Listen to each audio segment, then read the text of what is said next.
Welcome back to Animex explanation channel, जहां पे हम न्यू एनिमे को एक्सप्लेन करने जा रहे हैं जिसका नाम है बैटल थ्रू दी हेवन। उसका हम सीजन 1 एक्सप्लेन करने जा रहे हैं। तो बिना देरी करे वीडियो को स्टार्ट करते हैं। और वीडियो को स्टार्ट करने से पहले अगर आपने हमारे चैनल को सब्सक्राइब नहीं करा तो चैनल को सब्सक्राइब कर लीजिए। बेल आइकन आ रहा होगा उसे ऑल पे प्रेस कर लीजिए, जिससे आने वाले नोटिफिकेशन आपको तुरंत मिल जाएंगे। और लाइक कर दीजिए और अपने दोस्तों के साथ शेयर कर दीजिए।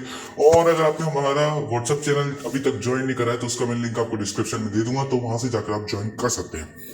तो वीडियो को स्टार्ट करते हैं। एपिसोड की शुरुआत में हमें एक यूनिवर्स को दिखाया जाता है जहां लोगों के पास साइंस और मैजिक नहीं होता। यहाँ के लोगों के पास डॉगी की एनर्जी होती है जिससे ये कल्टीवेट करते हैं और मेडिटेट करके अपनी पावर को बढ़ाते हैं। यहाँ एनर्जी के 10 लेवल होते हैं और इन 10 लेवल के अलग अलग नाम है, जिसके बारे में हमें आगे पता चलेगा। इसके अंदर हम जियान नाम के एक लड़के को देखते हैं और वो कुछ आदमियों के संग एक टार के आगे खड़ा था। असल में ये टार कल्टीवेटर की लेवल पता लगाता है और यहाँ सब अपनी लेवल चेक करने आए थे। ये कहानी जियान नाम के लड़के की है जो जब 10 साल का था तो तब वो बहुत बड़ा जीनियस था। हर तरफ उसके चर्चे होते थे, लेकिन जैसे जैसे समय बीतता गया उसकी शक्तियाँ कम होती गई और आज की डेट में वो बहुत कमजोर हो गया है। उसकी लेवल सिर्फ 3 है और अब सब उसका मजाक उड़ाते हैं। जियान जियाओ क्लैन से ताल्लुक रखता है। जियाओ क्लैन का एक दुश्मन क्लैन है और उस दुश्मन क्लैन का नाम जियाली हाउस है। जियाली भी इतना बुरा है कि वो जियाओ क्लैन की मार्केट को भी अपनी मार्केट में तब्दील करना चाहता है। वो हमेशा जियाओ फैमिली के मार्केट में हेरा फेरी करता है, लेकिन एक दिन उसको ये पता चलता है कि जियान की शादी नैन रैन से होने वाली है। और ये सुनकर वो काफी ज्यादा डर जाता है, क्योंकि अगर नैन रैन की सेक्ट, जिसका नाम यून सेक्ट है, अगर उसका साथ जियान को प्राप्त हो गया तो जियाओ क्लैन बहुत बड़ी क्लैन बन जाएगी। वो बहुत ज्यादा डर रहा था, लेकिन एक दिन वहाँ उनके पास नैन रैन खुद आ जाती है और नैन रैन इस रिश्ते को तोड़ डालती है। ये सुनकर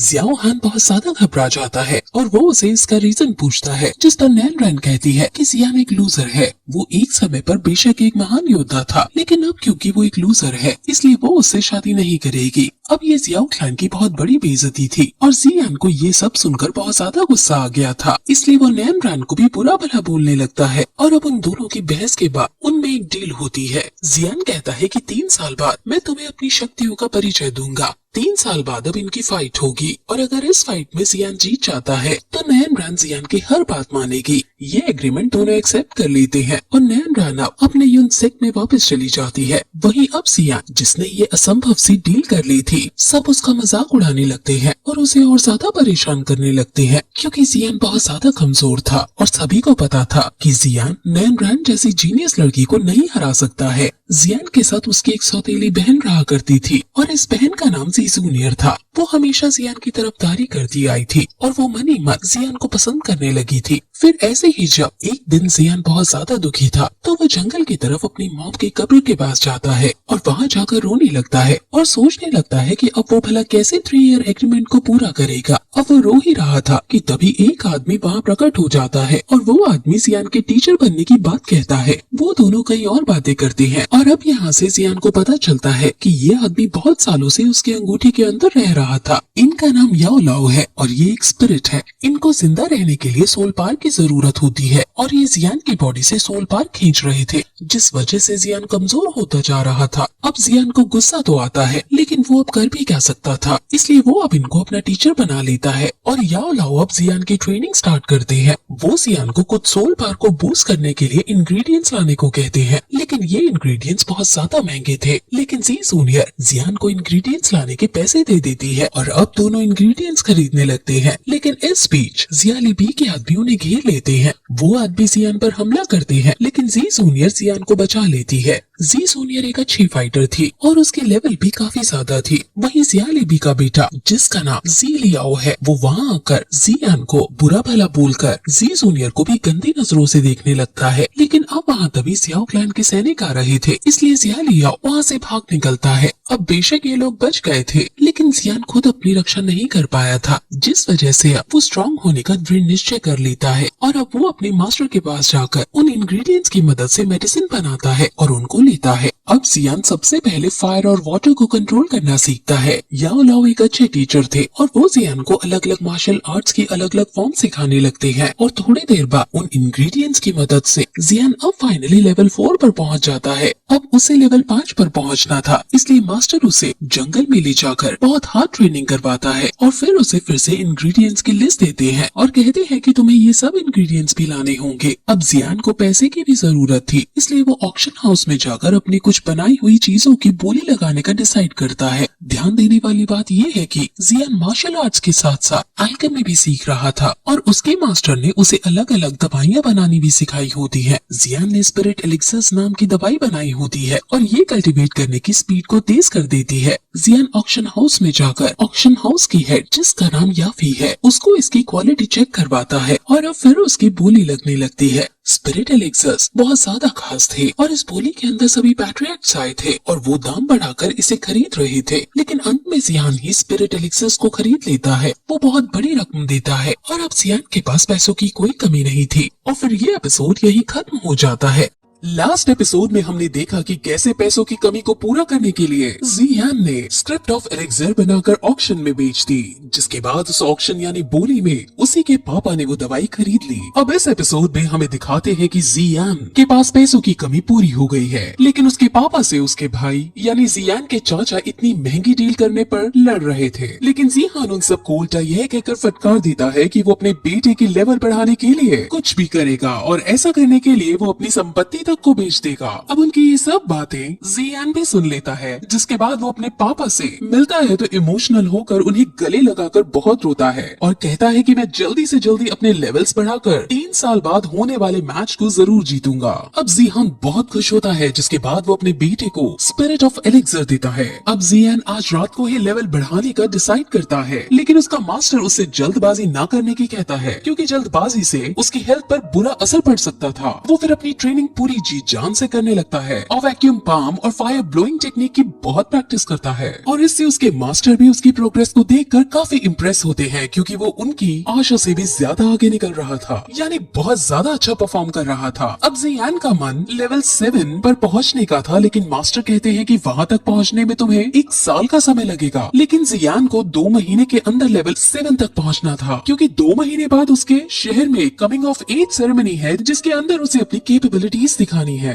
वहीं हमें नायान को दिखाते हैं, जो अभी भी एक पर्वत पर बैठकर मेडिटेट कर रही थी और 3 साल बाद होने वाले मैच के बारे में सोच रही थी। वहीं फिर जियान को प्रैक्टिस करते हुए 1 महीना बीत जाता है, जिसके बाद उसकी बहन उससे सुबह सुबह बुलाने आती है, जिसके बाद वो दोनों उस टावर के पास जाते हैं जहाँ सब अपना लेवल चेक करते थे। पहले जी जूनियर अपना लेवल चेक करती है, जिसमें उसका लेवल 9 था, लेकिन जब जियान अपना लेवल चेक करने जाता है तो हमेशा की तरह सब उसका काफी मजाक उड़ाते हैं, लेकिन फिर जियान लेवल चेक करने जाता है, जिसके अंदर वो अपना लेवल 7 पाता है। असल में इस 1 महीने में उसने अपने मास्टर की मदद से नॉर्मल से काफी ज्यादा हार्ड ट्रेनिंग की थी और पानी को भी अपनी प्रोड्यूस की हुई फ्लेम से उड़ाने की ताकत प्राप्त कर ली थी, जिसकी वजह से उसका लेवल 7 पर पहुंच गया था। अब जियान वैक्यूम पाम और फायर प्रोड्यूस करने में एक्सपर्ट हो चुका था। अब ये देखकर सब काफी शौक होते हैं और उसकी तारीफ करने लगते हैं। वहाँ एक लड़की जिसका नाम जीमाई है, वो भी अब जियान के साथ मिलकर प्रैक्टिस करना चाहती थी, जिसके बारे में वो जियान से पूछती भी है, लेकिन जी जूनियर उसे साफ मना कर देती है। अब जियान के पापा यानी जिहान की भी काफी तारीफ होने लगती है। वहीं दूसरी तरफ ये खबर जियाली भी हाउस के हेड तक पहुंचती है, जहां वो काफी ज्यादा उफान जाता है, लेकिन फिर उसका बेटा उसको इविल स्माइल देता हुआ एक प्लान बताता है कि 1 महीने बाद कमिंग ऑफ एज सेरेमनी जाएंगे और उसके अंदर में उसकी कमजोरी का पता लगा लेंगे और उसको आसानी से हराने में सक्षम हो जाएंगे। वहीं फिर 1 महीने बाद अब सेरेमनी स्टार्ट होती है, जिसके अंदर जियान को रिंग के अंदर बुलाया जाता है और अनाउंसमेंट की जाती है कि कोई भी जिसका लेवल 9 या 9 से नीचे हो वो जियान को चुनौती दे सकता है, जिस पर अब जीनिंग उसके सामने आता है और उससे लड़ने लगता है। जीनिंग वही है जो हमेशा से जियान को परेशान करता था और जिसके पिछले एपिसोड में जी जूनियर से ट्रेनिंग फाइट भी हो रही थी। अब उन दोनों में लड़ाई शुरू होती है, जिसमें पहले जियान दोगड़े ही करता है, लेकिन फिर अब उस पर अटैक करना शुरू करता है, जिसके बाद वो फायर ब्लोइंग टेक्निक का यूज कर उस पर एक ही अटैक करता है और उसी से जीनिंग हार जाता है। अब जीनिंग को बहुत गुस्सा आता है क्योंकि लेवल 8 होने के बावजूद वो लेवल 7 वाले से हार गया था। लेकिन अब इस मैच में जियान ने क्योंकि अपनी फुल स्ट्रेंथ का प्रदर्शन दिया था और स्पिरिट ऑफ एलेक्सिर भी अब अपना असर दिखाना शुरू कर गई थी, इसलिए अब उसका लेवल वही 7 से 8 पर पहुंच जाता है, यानी वो अब लेवल 8 का योद्धा बन जाता है। जिसके बाद जीनिंग गुस्से में अब पीछे से उस पर वार करने आता है, लेकिन जियान इस बार फायर ब्लोइंग और वैक्यूम पंप दोनों का एक साथ यूज करते हुए उसे बहुत दूर फेंक देता है, जिससे वो बहुत घायल हो जाता है। वहीं जिया लीबी भी मौजूद था, जहां वो अब अपने इविल प्लान को अंजाम देता है और उसे चुपके से एक हाईली कल्टिवेटेड मेडिसिन दे देता है, जिससे वो इंस्टेंट बहुत ज्यादा शक्तिशाली बन जाता है, यानी उसकी स्ट्रेंथ काफी ज्यादा बढ़ जाती है। सभी लोग उसको देख समझ जाते हैं कि इसने ऐसी दवाई खाई है जो उनके शहर में बैन है। वो उसको रोकने की भी कोशिश करते हैं, लेकिन जीनिंग के ऊपर गुस्सा सवार था, जिसके बाद वो सीधे जियान को मारने उसके पीछे दौड़ता है, लेकिन जियान उससे नहीं डरता और वो काउंटर अटैक करता है, जिसमें वो जीनिंग की हड्डी पसली तोड़ देता है। अब मैच बैन किया जाता है, जहां जीनिंग का फादर उसके पास आकर उसका हाथ चेक करता है। उसका एक हाथ बुरी तरह से टूट गया था, जिस पर वो जियान को फटकारता है, उसे एक क्रूअल आदमी बताता है। लेकिन वहाँ जी क्लैन के और भी लोग अब आते हैं, जहाँ वो जीनिंग की ही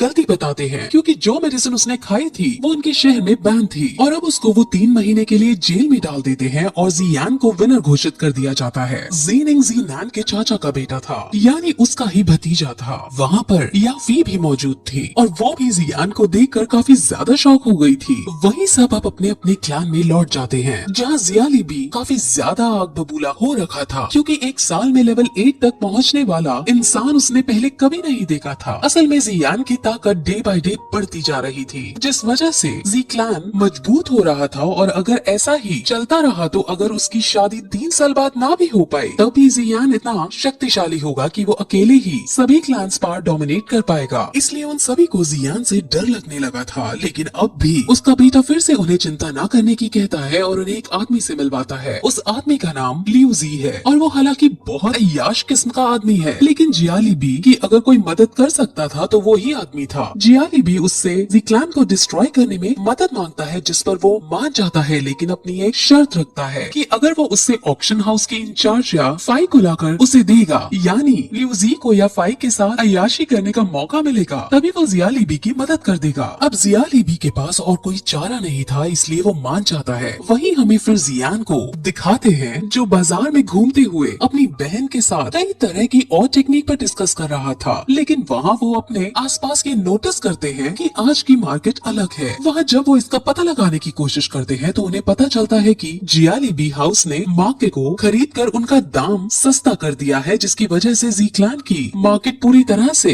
बंद होने के कगार पर आ गई है। जिस पर अब जियान इसका कोई ना कोई सोल्यूशन निकालने का डिसाइड करता है और ऑक्शन हाउस में जाकर याफी से मिलता है, जहाँ वो उसे एक मेडिसिन फॉर्मूला देता है। वो मेडिसिन फॉर्मूला ब्लीडिंग वुंड्स को क्लॉट करने का था। असल में जिस चीज से जियाली बी ने मार्केट को अपने अंडर कर लिया था वो एक रेजुनेशन पाउडर था, जिसका दाम बहुत सस्ता और असर बहुत तगड़ा वाला था। इसके लिए जियान बेस बदलकर रीजेनरेशन पाउडर से भी अच्छी मेडिसिन का फॉर्मूला ऑक्शन हाउस में लेकर लाया था, ताकि वो यहाँ इसको बनाने के इंग्रेडिएंट्स हासिल कर सके और जी क्लैन फिर से अपनी मार्केट हासिल कर सके। अब याफी उसको इस मेडिसिन को बनाने के लिए इंग्रेडिएंट्स देने से मना कर देता है, क्योंकि वो जियाली बी के साथ किसी तरह का पंगा नहीं लेना चाहती थी। वो बात कर ही रही होती है कि अचानक वहाँ बहुत सारे सैनिक आकर उन पर हमला करने लगते हैं, लेकिन जियान उन सबको अपने एक ही हाथ से वैक्यूम पंप टेक्निक का यूज करते हुए सबको मारकर सबको हरा देता है। अब याफी एक सैनिक से पूछती है कि तुम्हें किसने और क्यों भेजा है, जिस पर सैनिक बता देता है कि उसको लियूजी ने तुमको किडनैप करने के लिए भेजा है, ताकि वो तुम्हारे साथ अय्याशी कर सके। अब ये सुन याफी को काफी गुस्सा आता है और वो सैनिक को चांटे मार मार कर भगा देती है और जियान का धन्यवाद करती है। वो उससे काफी ज्यादा इम्प्रेस हो जाती है, जिसके बाद वो उसे सारे इंग्रेडिएंट्स दे देती है, जिस पर अब जियान इन सभी को जी क्लैन को देने को कहता है। याफी पूछती भी है कि तुम्हारे जी क्लैन के साथ क्या संबंध है और तुम कौन हो, जिस पर अब जियान अपना मास्क हटाकर उसे अपना फेस दिखा देता है और उसको देखकर याफी बहुत ज्यादा खुश होती है, क्योंकि वो पहले से ही उसकी फाइटिंग स्किल से इम्प्रेस रहती थी। वहीं जियाली भी लीजी की इस हरकत पर बहुत गुस्सा होता है, क्योंकि उसे डर था कि अब उसका ऑक्शन हाउस में एंट्री बंद ना हो जाए, लेकिन उसका बेटा बताता है कि उसने हमारी एंट्री बंद नहीं की, लेकिन हमारे खरीदे जाने वाली चीजों के दाम 5 गुना ज्यादा बढ़ा दिए हैं। वहीं अब जी क्लैन के सभी बड़े लोग ऑक्शन हाउस में कुछ ऐसा सामान ढूंढने का प्लान बना रहे थे जिससे वो रीजनरेशन पाउडर को टक्कर दे सके। कि तभी वहाँ याफी उन सभी इंग्रेडिएंट्स को लेकर उनके महल के अंदर आती है, जहाँ वो उन्हें इन सभी इंग्रेडिएंट्स को देने की बात कहती है। जी क्लैन के पास में पैसे नहीं थे कि वो ये सब खरीद सके, लेकिन याफी उन्हें बताती है कि ये अब इन ओल्ड मास्टर का गिफ्ट है जो तुम्हें वो देना चाहते हैं। अब फिर उनके सामने ओल्ड मास्टर आते हैं, यानी जी यान भेस बदलकर वहाँ आता है और वैक्यूम पाम की मदद से वो उन इंग्रेडिएंट्स का यूज करके वही उन सभी के सामने मेडिसिन बनाने लगता है, जिसके बाद मेडिसिन तैयार हो जाती है और वो कहता है कि इस मेडिसिन से ब्लीडिंग वुंड बहुत जल्दी क्लॉट होने लगेंगे और रिजेनरेटिंग पाउडर इसके सामने कहीं खड़ा भी नहीं हो पाएगा। अब जी क्लैन इतने बड़े गिफ्ट को हासिल ऐसे ही नहीं कर सकते थे और वो मना भी करते हैं, लेकिन ओल्ड मास्टर कहता है कि ये सब मैं तुम्हारे बेटे जी यान की फाइटिंग स्किल्स को देखकर यानी उससे इम्प्रेस होकर दे रहा हूँ। और ये सब कहकर याफी और ओल्ड मास्टर दोनों वहाँ से चले जाते हैं। याफी रास्ते में उसे समझाती भी है कि जियालीबी से तुम्हें थोड़ा बचकर रहना पड़ेगा, लेकिन जियालीबी से कोई डर नहीं था। और फिर ये एपिसोड यही खत्म हो जाता है।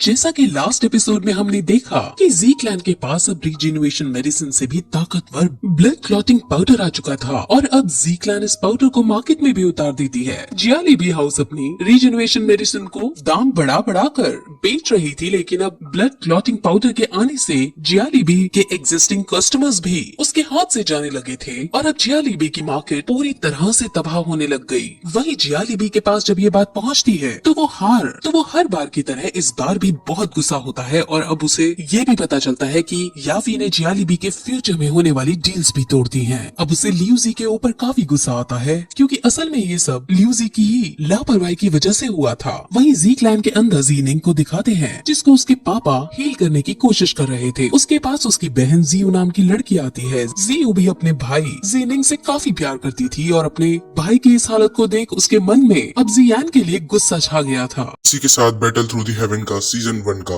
पार्ट 1 खत्म हो जाता है। तो नेक्स्ट पार्ट का लिंक आपकी स्क्रीन पे आ रहा होगा, वहां से जाके आप देख सकते हैं।